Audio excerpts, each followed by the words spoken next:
Remember when Bonfire Night was a real holiday of adventure? When children lit huge bonfires for several weeks, collecting everything that could be burned, and fireworks were sold right in the corner shop. When November 5 was dangerous, loud, and incredibly exciting. Those evenings in the 60s and 70s were completely different.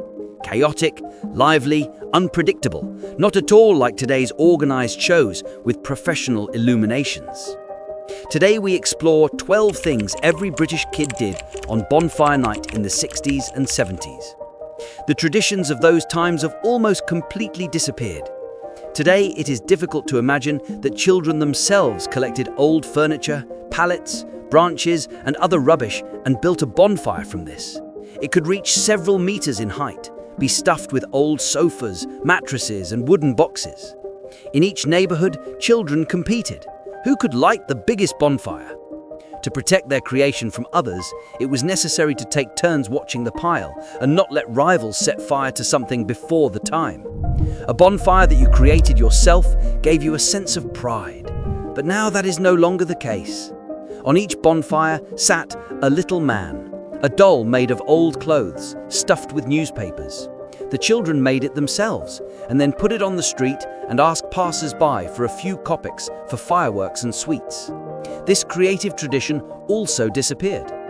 Fireworks were bought with pocket money, and they were not small decorative things, sausages, rockets, Catherine wheels, Roman candles. Children chose what to buy themselves, and often the sellers did not limit them by age. Now there is no such freedom. Sales are strictly regulated. Bonfires were lit at home in their own garden. Parents lit fireworks, neighbors watched from their neighborhoods, children held sparkling sticks in their hands, wrote their names on them. Little sausages were thrown next to friends, into jars or boxes. Dangerous, but incredibly interesting. Food was an integral part of the holiday. Sticky toffees, dense gingerbread, apples in caramel. Everything was prepared especially for the night of the bonfire. Children and adults ate right in the yard, enjoying the aroma of smoke, the warmth of the fire, and the magic of fireworks. Before the holiday, the bonfire had to be protected from other children. Participants in the competition could try to light it in advance or throw out the garbage. They took turns, teaching organization, teamwork, and ingenuity. Children looked for firewood everywhere, in abandoned houses, on construction sites. They collected everything that could burn. The bonfires were truly enormous, and the children stood around them unhindered.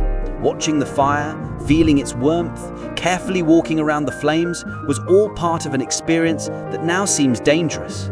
The smoke, the smell of burning and gunpowder lingered on clothes and hair for days, adding a unique flavor. Food was cooked right on the fire, potatoes baked in foil, sausages on sticks. The fire burned for hours, and the children periodically added wood, watching the flames.